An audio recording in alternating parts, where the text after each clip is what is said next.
I opened Roblox the other day and spent 10 seconds scrolling the front page before I realized something was wrong. And I don't mean wrong as in broken, wrong like everything looked the same. Half the thumbnails and the games have the exact same energy. Giant glowing pets, huge numbers, someone making the most dramatic face you've ever seen in your life. Every other game promises you'll become powerful by clicking your screen for 6 hours straight. And at one point, I was wondering if Roblox had accidentally copy pasted the same game endless times. And so my first instinct was to blame myself. Maybe I'm just getting old. Maybe this is what people enjoy now, and I'm becoming one of those guys who thinks everything was better when they were 12. You know the type. Old Minecraft was better, old Fortnite was better, old YouTube was better, etc. Apparently, every website peaks the exact year you join it, so I figured I was probably doing the same thing. Then I made the mistake of actually looking into it. So I found Roblox's own official list of the most played games from March 2015, 11 years back. And obviously, you have Work at a Pizza Place sitting at number one with nearly 3 million play sessions in a single month, followed by Natural Disaster Survival, Speedrun 4, Hide and Seek Extreme, which had only launched 2 months earlier and was already in the top 25. Obviously, Murder Mystery 2 that keeps thriving until now. So on. So, the first thing I noticed wasn't the games themselves, it was how random the list was. So, you had like a pizza game, a game where Mother Nature tries to murder you, a parkour game, a hide and seek game, four completely different ideas that all happened to become successful by doing completely different things. And then I noticed something else too. So almost every game on that list had already been around for a while. Work at a pizza place didn't appear one Tuesday, explode, then vanish 2 weeks later. People just kept playing it. Same with Natural Disaster Survival. Same with Speedrun 4. These games didn't live on borrowed time. They stuck around because people kept choosing to open them, and that distinction matters more than it sounds. In 2015, the front page was basically a live leaderboard, like concurrent player counts and raw visit numbers sorted into a list. You had no machine learning back then, no personalized recommendations, no signals being tracked across weeks. Player signals. You opened it and saw the same thing everyone else saw, ranked by who had the most players active right now. That was the differentiation. Now, that system was blunt and had real problems too. I'm not saying it was like flawless. Builders Club games could reach the front page with far fewer players than free games needed in the same slot, which created an unfair advantage. I will admit that. But the core mechanic naturally rewarded staying power, because sustained player counts was literally the thing being measured.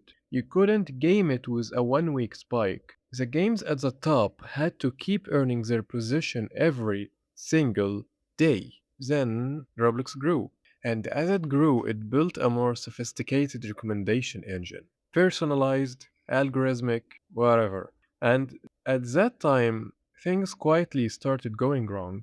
Not because the idea was bad, but because of what Roblox chose to optimize for. So, according to Roblox's own developer forum post from 2025 announcing major algorithm changes, the previous system was rewarding games based on clicks within a week window and strong first session performance, which means Roblox's new system had a very clear signal on ranking games. A 7-day window rewards developers who build toward 7-day spikes. Ship fast, make the first impression incredible, monetize hard while the visibility lasts, and move on. Now, when your discovery system rewards 7-day spikes, you get developers who build toward the 7-day spikes. And you start seeing the same patterns everywhere. Giant colorful thumbnails, titles written like they're trying to win an argument with someone who's 7 years old. You know, the types like get rich, super OP, ultimate, secret, free, yada yada. Because when you're competing against hundreds of thousands of games,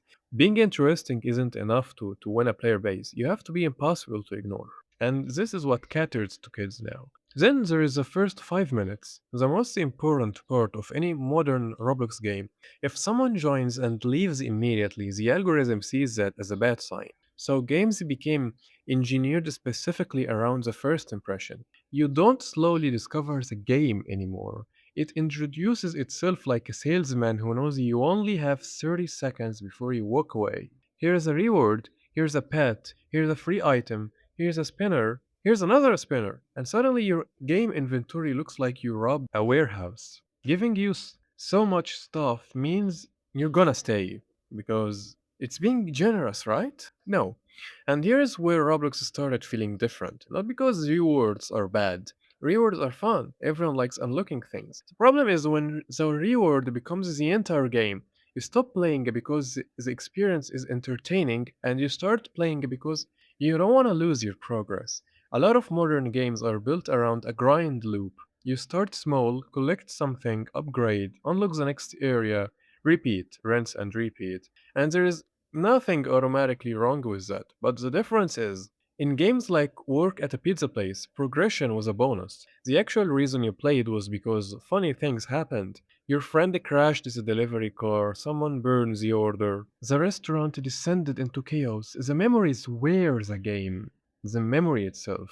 Now, a lot of newer games flip that relationship entirely. The numbers going up are the entertainment, and developers aren't evil for building this way. If millions of players are clicking these games, developers are gonna keep making them. Because at the end of the day, making games is a business. And they have to follow what Roblox's new algorithm is, or they're just gonna fail. The system rewarded certain behavior, and the developers rationally responded to what the system rewarded. But the strangest consequence is how temporary everything became on Roblox. So a game appears overnight, everyone is playing it.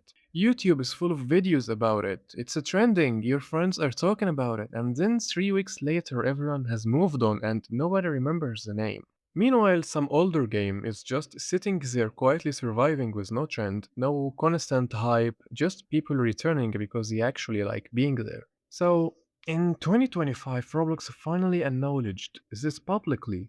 They announced changes to the recommendation system, expanding the evaluation window from 7 days to 28 days, so effectively from a week to a month, and adding signals like return rate, unique days played, session with friends, and long term playtime. So, the stated goal was to stop rewarding games that spike and collapse in favor of games that people genuinely keep coming back to. Meanwhile, games with a stronger long term retention are gaining ground. Whether it holds as developers reverse engineer the new signals is the real question because every algorithm change eventually gets decoded by studios paying close attention to their analytics. But here's the thing, I don't think the answer is going back to 2015, and Roblox shouldn't try. People forget that old Roblox had real problems. And maybe that's the real reason people miss old Roblox. Not the graphics, not the old avatars, not because everyone was younger.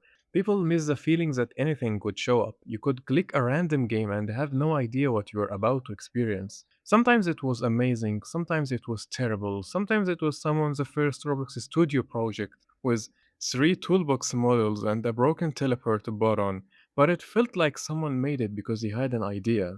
Work at a pizza place is still around, not dominating the front page, not constantly trending, not backed by a studio with a marketing budget, just there. Because people made memories in it. So the story of Roblox isn't old good, new bad. It's a story about what happens when a platform gets big enough that the system itself starts deciding what gets built. The rules changed, the games changed with them. So whether the 2025 changes bring back that balance or just gets exploited again by brain rot, we'll know in the next period. See you on the next one.